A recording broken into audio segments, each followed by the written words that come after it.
More than 50% of clinical decisions in today's era, in these days, are dependent on laboratory data. And laboratory values definitely influences clinical decisions, whether to start the therapy or to end it or to alter the drug dosage. So before going to the sample collection and how to transport it, let's briefly, I think by this time you must be well known, well versed with this web page. For those from non-clinical side might not be knowing. So this is a page in which you are going to raise investigation request, and here you can see department. So there are various departments in SGPGI in which they are doing laboratory investigations.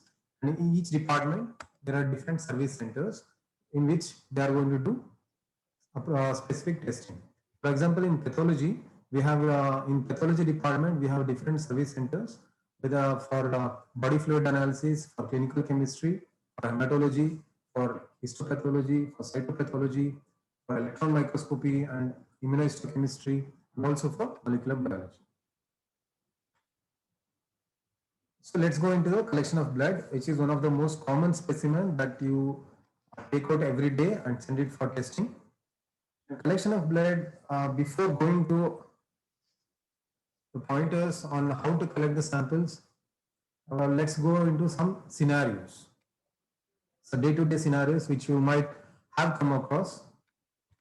Like in scenario 1, here a patient report, you are seeing a clinical chemistry report and showing hyperkalemia. However, clinically, the patient does not have any symptoms of hyperkalemia. So, what might be the cause?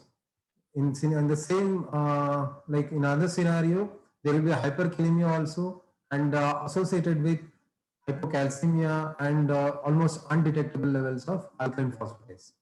Here also, the report is not correlating clinically, and you might think that there is some error at the processing end. Like the creatinine values suddenly are shot up from 0.7 milligram per deciliter to 1.8 over the course of last 8 months. However, his urine output or urea levels are quite normal. In a different scenario where platelet values have suddenly come down, the patient has complaints of fever and had been admitted in emergency, and first setup in the first investigation the platelet was around 4 lakhs, but in the second when you send it second time you might have got a thrombocytopenic report. So while there are no clinical symptoms or pointers to say there is any cause for thrombocytopenia, there might be similarly like elevated PT and APTT results, the coagulation values. However, the patient is fit and fine and there is no any bleeding from any side, any surgical side. So in another scenario where the heparin levels are consistently lower than the therapeutic levels, and you might be thinking to escalate the dose. So however, or you might be thinking the patient is not taking the drug properly. However, upon close inquiry, the patient is taking drug properly and his dosage is also fine. It is at the lab's end which are giving low results consistently. So in all the scenarios, the values, the lab reports are not matching with the clinical condition. So what might be the cause? So my agenda, my goal is that you people go through after the session, will be able to answer these different scenarios. What might be the possible cause with respect to blood collection? So in any sample, whether it is blood, urine, or histopathology specimen, it goes through a lot of steps from the point of its origin before it is being reported. Finally, it goes through a lot of steps. It goes through a lot many hands also. If every person ignores or makes an error, then it will result in a blunder or erroneous report, which might get the attention. So it is not just one person's, it is a chain of people who are involved in the processing of the sample are responsible for the end result. So I will briefly tell about the analytical error rate. When I say analytical error rate, it is the analytical. It is when we are analyzing the sample or any analyte, for example, creatinine or a glucose. previously in late 1990s, it was done manually, and hence the reports we can see a lot many errors per million tests done. Nearly 16 lakhs, 1,62,000 errors per million tests done, and gradually it came to 40, even less than 1%, less than one error per million tests done right now. So the current day fact is much of the errors, the laboratory errors, what we think happens in the pre-analytical phase and pre-analytical phase.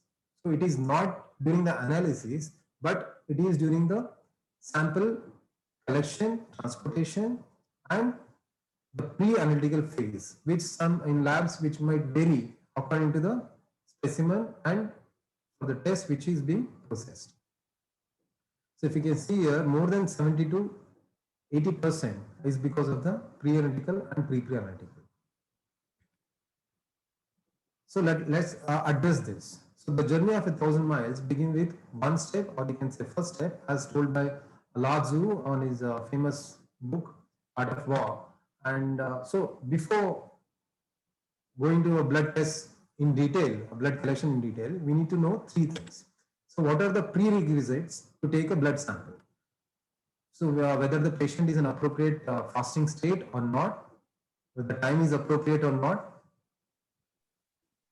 to collect the blood sample, because certain blood investigations require to be taken in a fasting state, or because of the biological rhythm, we need to take the sample at appropriate timing. Like for example, for parathyroid hormone, you need to collect the sample between 7 to 8 a.m. in a fasting state. So if you are doing cortisol testing, so you might be doing in the evening and in the morning. So you need to know at what time to take the sample, and you need to instruct the patient accordingly. And also, if it is about the taking the blood sample, it is also the container which is important. In which vacutainer you are going to take the sample. Pardon, any question?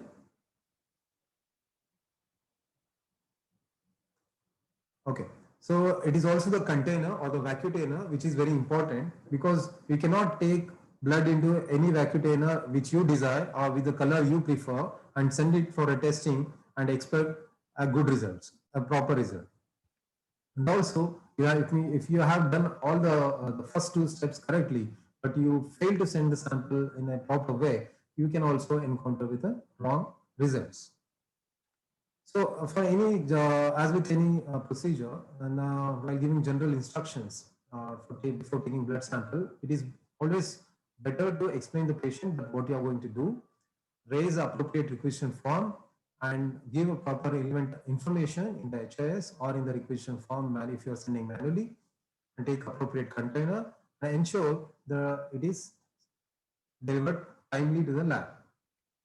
Well, I'm not going to make an expert in the collection of blood. It is a skill actually, but in the next 30 minutes or so, what I will be emphasizing is how you can, giving pointers so that you can better choose vacutainer, better choose the timing and the proper way of collection of sample.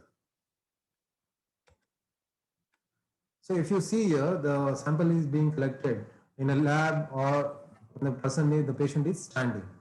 Although the person who is drawing the blood is wearing protective gloves and taking the sample, but if you see here, the patient himself is, instead of a tourniquet, he is holding his arm, and the patient is standing. So it can lead to lot many errors. First thing, there may be hemoconcentration, can lead to deranged values.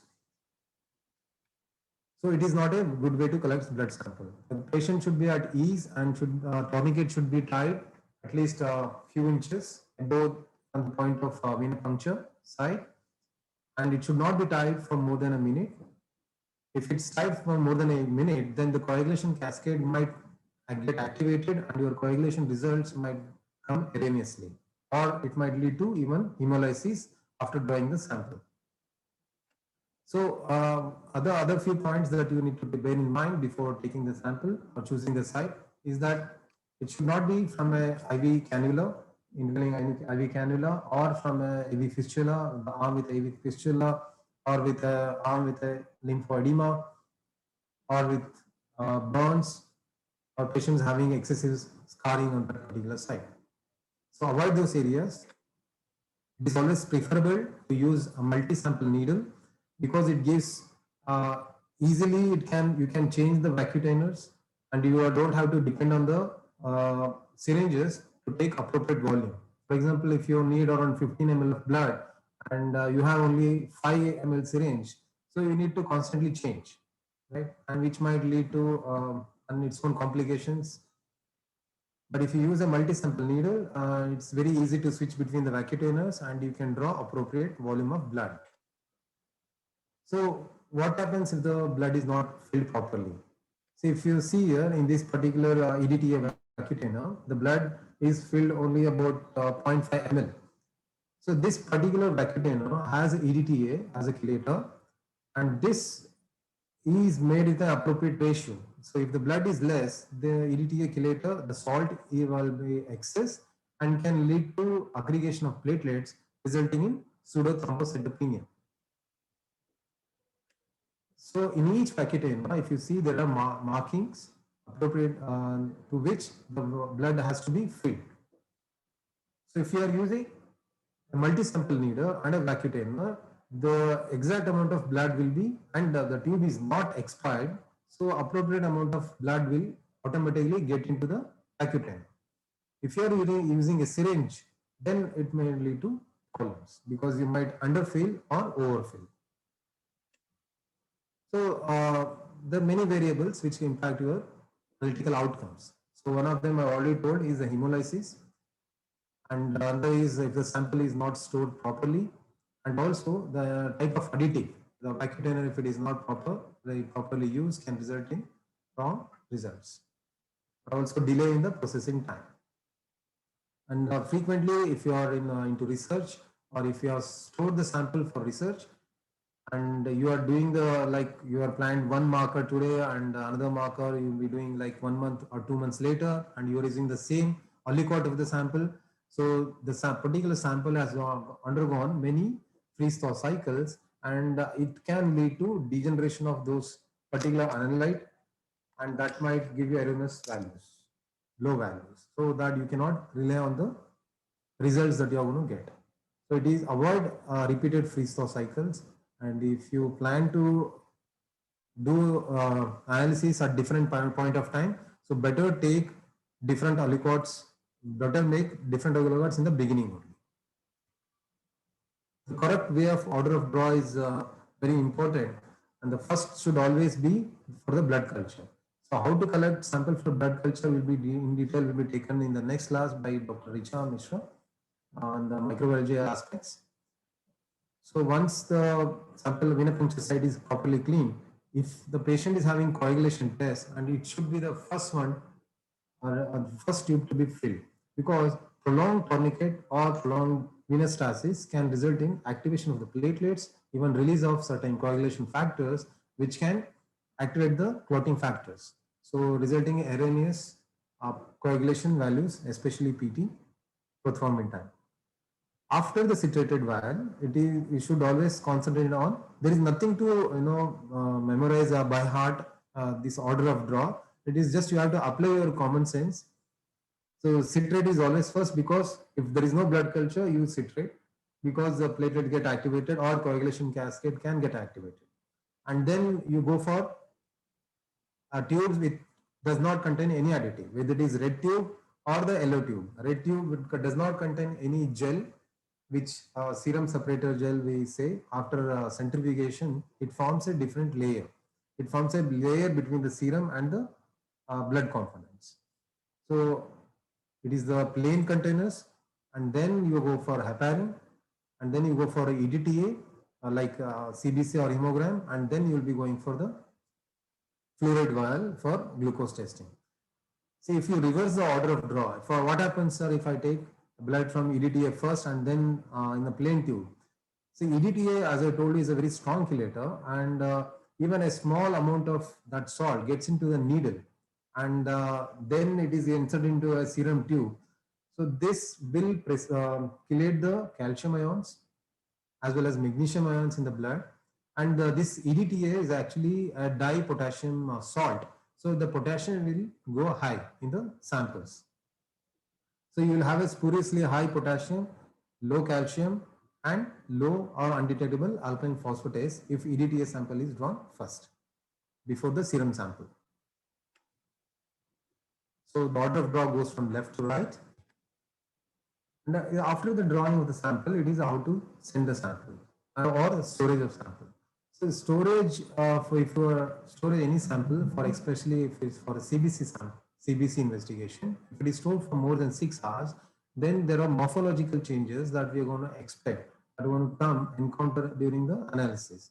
RBC starts to swell and hence the PCV and MCV will be increased and also ESR. While the platelets will, as I told you, will go clumping and the TLC will also get decreased and reticulocytes, because it is standing there at room temperature, will start to mature and convert it into RBCs. So we will be having low reticulocyte count. It doesn't mean that you have to store every sample in fridge, because if, for example, you are taken a sample for coagulation studies and you have refrigerated the sample and you have sent it for a lab.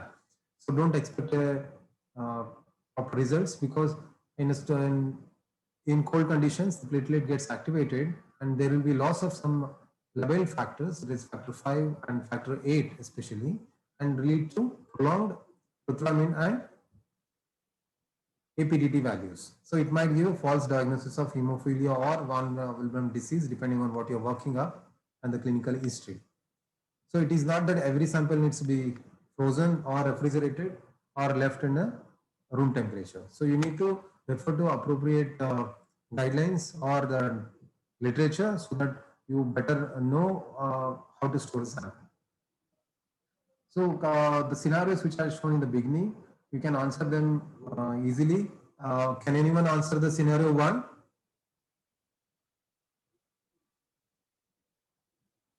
Anybody?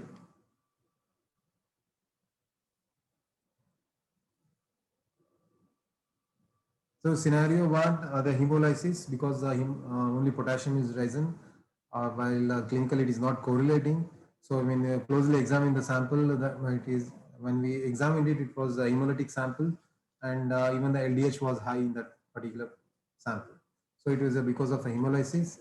And the second sample is a classic example of wrong order of draw. I've already emphasized during the slide. And the third scenario, in which creatinine has suddenly shot up while the urea has remained same, it is because of the patient was on fenofibrate and the history was not given. And this actually fenofibrate is known to interfere with analytically, and we cannot do anything. Only thing is to avoid fenofibrate before getting the creatinine test done. It is due to inadequate mixing. The platelets thrombocytopenia has occurred because either it is inadequate mixing or low volume of the blood sample in the EDTA, because in both the cases, either the EDTA is excess or it has not been mixed with the platelets. In third scenario, it is due to underfilling, because you can see both APTT and PT results are high, or in when scenario 6, F1 is consistently low. So it might be because of the wrong tube, because it needs to be sent in a plain tube without any gel. If there is a gel, the drug gets entrapped within the gel while during centrifugation processing. So it does not get into the serum, or only low concentrations are available in the serum, giving erroneous values. So it is very important to know appropriate containers in which we have to take the sample. So in labs, we do reject specimens for various reasons, and most commonly it is because of hemolysis or wrongly barcoded or unlabeled or mislabeled. There is any discrepancy between the requisition and the specimen label, and if there isn't taken in a wrong tube. So there are certain pointers towards how to avoid hemolysis. It is better to use a clean apparatus and don't use a narrow gauge needle. And don't immediately centrifuge the sample. Try to settle, try to let the sample stand for a while before sending it. Don't place it immediately on a ice, so otherwise it will lead to hemolysis. and withdraw very slowly. And if you are using syringe and putting into a vacutainer, then push slowly. So certain tests, for example, which requires chilling, or if you are sending for ammonia or lactic acids, I mean parathyroid hormone, you need to send sample on ice. Certain specimens needs to be sent at 37 degrees only. And like for if you're evaluating for cold agglutinins, cryofibrillins, and cryoglobulins, and certain tests require protection from light. For example, bilirubin and all vitamin levels. You might come across low vitamin D levels across many patients. If you are getting, especially if the patients are coming getting tested from outside private laboratories. One probable cause for this is most of these labs don't process this, especially the vitamin D test in their own in-house, and they send it for some other lab, central lab, some bigger lab. So during transportation, these conditions are their samples are not protected from light and can lead to lysis of vitamin D and giving erroneously low vitamin D levels. So another most common specimen that you send for investigations routinely are urine samples, and urine can be collected on different times, whether it is a spot urine or a timed collection, a random specimen that is a 3 to 4 hour after the patient has last urinated. So timed urines can be a 1 to 2 hour collection or a 24-hour collection. So random urine, it is better to send it in a clean container. People send, we use all kinds of containers available at their home. It is better to purchase from medical stationery and send it, and always cover the specimen because there will be loss of carbon dioxide and there will be bacterial overgrowth. So what happens if there is a change in pH? So the change in pH, there are certain crystals which are only can be seen in acidic pH or an alkaline pH. If the pH is changed, then these crystals get dissolved into the urine and cannot be visualized under the microscope. So you might miss those stones from the urine report. And it is better to send freshly wadded specimens if you are planning to look if there are any RBCs and WBCs if you are expecting. For 24-hour urine collection, it is better to give a clear instruction to the patient, and it should be taken in a clean container and with preservative. The preservative changes are depending on what investigation that you are getting done from that specimen, whether it is 24-hour calcium, oxalate, or 24-hour protein or creatinine. Most of the time, these routine tests does not require any preservative, but if you are going for any trace elements in this thing, then they need a preservative. For that, patients need to visit the lab or the collection center and get a container with a preservative. Patient needs to be instructed to note down the time of the last voided, and then you should give the sample after voiding the next day. I did not submit all the collected urine to the lab. He might, if he's educated and at least good enough to know the volume that he has collected, if he is noted down, it's fine, and give an aliquot of around 20 to 30 ml to the lab. So you can find information regarding the containers and what are the prerequisites for collection and how to transport the specimens by visiting this website, which is maintained by American Association of Clinical Chemistry, and that is lab test online, and you get various information from this website. If you are in doubt, it is better to visit and get to know before sending any sample. So in the pathology, we do cytopathological reports also, and in cytopathology, which includes not only fine needle aspirates and guided FNAs, but we also do sputum, fluid, and splash cytology. Splash and imprint are interoperative cytology, and also we receive samples for pap smears, cervical pap smears. We do review cytology slides from outside. However, there are certain conditions. We'll say about it later. So fine needle aspirations are performed in the pathology department between 10 to 5 p.m. on weekdays, and weekends on Saturday it is from 10 to 1 p.m. The clinicians, it is better if you mark the lymph node or swelling from which you want the FNAs to be done, and please mention the HIV status of the patient before sending. If it is not, the status is not known, better to get it done that one first and the FNAC later. And guided FNAC is done in the Department of Radiology on Mondays and Thursdays with appointment, and there is separate forms for USG and CT guided. If you have to do on your own, so use a plunger and fix the swelling or a lymph node of interest from where you want to take the specimen with your fingers as shown in this picture, so that it does not move around and take the sample. So it is good to make immediately smears on a clean available slide and make a smear out of it, and should allow it to air dry. Whatever the extra material is there in the needle, you can express it in another container, which can be sent to a lab also. And after the slides are air dried, you have to send it in a alcohol fixed with proper labeling. So if you try to raise a FNAC request in HIS, it asks for certain mandatory information, whether clinical information or physical examination, lab results, and other findings. And it is better to give. It is always better to give the appropriate details. So it will help the pathologist in giving a report earlier. So they are mandatory, without which you cannot proceed for the raising the request. However, many times we come across just a dash being mentioned there. So since it's a software, it does not know what you have written. So if something is filled, and it allows you to go forward. So in fluid cytology, we do get various fluids for cytology, be it urine or serous cavity fluids. It is better to send in appropriate quantity, like in 100 ml. Of course, in CSF, you cannot send that much. So around 2 to 5 ml will be enough. So send a fresh specimen. If you cannot send it immediately, store at 4 degrees. But bear in mind, if you are planning to send for culture also, then don't store the specimen. So that will be a different. And you should label it properly.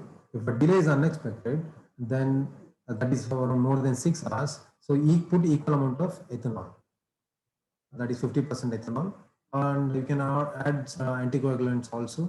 If you are sending like synovial fluid or ascitic fluid, which is 2 turbid, you can add 5 to 10 units of heparin or ml of fluid, or you can send it in a EDTA container also, Accutane.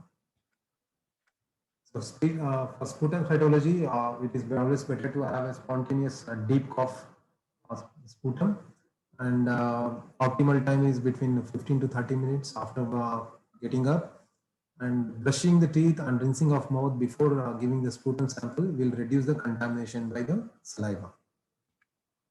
3 successive specimens, the fresh sample is to be sent in a wide mouth sterile bottle, while the other 2 specimens need to be sent in a Copeland jar containing 95% ethanol. So same with the pap smear also, it needs to be sent in ethanol. And for review of cytology slides from which have been reported from outside, we need a copy of the previous report and the relevant clinical information before sending to us. So we do receive samples for intraoperative cytology, especially from neurosurgery, or for sparse cytology from glial tumors, or imprint cytology for from lymph nodes and from nodules of solid organs. So inform the lab that you are sending intraoperative cytology. Note down these CUG numbers if you don't know, the landline numbers, and it should be sent in a normal saline. Unlike the histopath specimens where you send in formalin, you should take care that it should be sent in normal saline, and mention the correct phone number or contact number of the resident, and send the form for the histology of the remaining tissue. So histology is also asked. So coming to histopathology lab, the golden rule is maintain up to 10 to 20 times the volume of the tissue that you are sending, a resected specimen, with formalin. That is 10% buffer formalin. Fasten the lid securely, because most of the times, by the time it reaches the lab, the formula has been leaked out or it is spilled over. So it is better to identify the margins of interest with a suture or ink, and also mark the distal or proximal ends with the help of sutures, and give proper indications, and give the label the specimen, the container with the details of the patient name, CR number, and the tissue being sent, and please don't write it on the lid. So what happens here, we do get samples in various containers. If you see here, we have got in a DNS saline sample also, saline bottle also. And if you see here, it is nicely labeled, but it is underfilled. The specimen is too large for the amount of formalin which is there. While the other container, the label has gone out. Probably the formalin was leaking out, and then has taken out the labeling. While in the another container, on the blue cap container, you can see that is nicely labeled and formalin is there, but the specimen is not at all there. So it's an empty container. For us, it is an empty container. So use appropriate containers and appropriate volume, that is at least 10 to 20 times. And if it is a very huge organ or a hollow organ, try to make incisions so that the formalin gets into it and fixes them properly. And please don't refrigerate the sample because it leads to a lot of artifactual changes and makes difficult while interpretation, while doing reporting. So this was one of the cases while reporting from a lung biopsy specimen, and you can see many white dust-like, refractile dots-like things on the microscope. And so this might be because and there is a infiltration also, so it might be because of silicosis, but without a clinical history of a patient whether is exposed to any particles or not, so we cannot give a diagnosis. And also this can be because of artifactual changes also, so we cannot be sure whether it is an artifactual change or because patient has exposure to any dust. So when we looked at the form, there was mandatory information was left totally blank. So they had just put a hyphen over there, dash over there, and we could not get the clinical history. And later, when we called up the patient, we came to know the patient works in some chemical powder manufacturing factory. So this resulted in unnecessary delay in reporting the results. For intraoperative diagnosis, we do get samples for frozen section. Inform the lab beforehand before sending frozen section, and again send it in normal saline. Mark with suture, and mark whether it is a proximal. If you are sending, for example, Hirschsprung's disease, and you are sending a gut, so make sure to mark which one is the proximal end and which one is the distal end, and transport it immediately. Mention your CG number or extension of the OT that you are in. And please realize the limitations. We cannot give a conclusive diagnosis based on a frozen section, but however, it can help you in whether the margin is involved or not, the tumor or the neurons are there or not. So depending on what kind of request it is. So the conclusive report will come only after you send it for routine histopathology. We do get samples for review from outside. So in this review from outside, again, the previous report needs to be mentioned and proper relevant information needs to be mentioned. We might not be able to perform IHC on these specimens if there are no on the slides. If they are given the blocks, then we might. So we do get rapid processing requests, especially for renal transplant biopsies. And immunofluorescence and immunohistochemistry lab. So send a separate requisition form apart from the histology requisition form. And as I told you, it cannot be performed on a review slides. And a wax block is a must to perform on a review slide. For immunofluorescence, give you proper details, whether it is for example, if it is from a nephrology, mention whether it is a transplant kidney or a native kidney, and send again in a normal saline or a transport medium. and mention the investigation that you are interested in, whether it is IgG, IgM, IgA, C3, C1q, and C4d.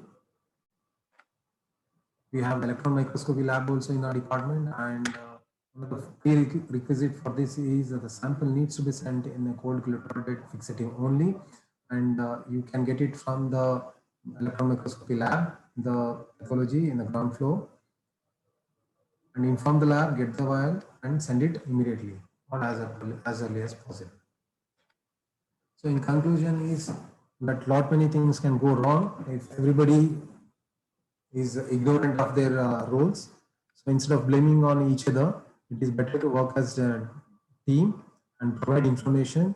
If somebody has done any mistake or some error, educate them and assess repeatedly. If you are a supervisor, assess the competency. For example, the nurses who is drawing the sample, how it is being sent, and if action is necessary, take some appropriate actions and remediate if necessary. So thank you.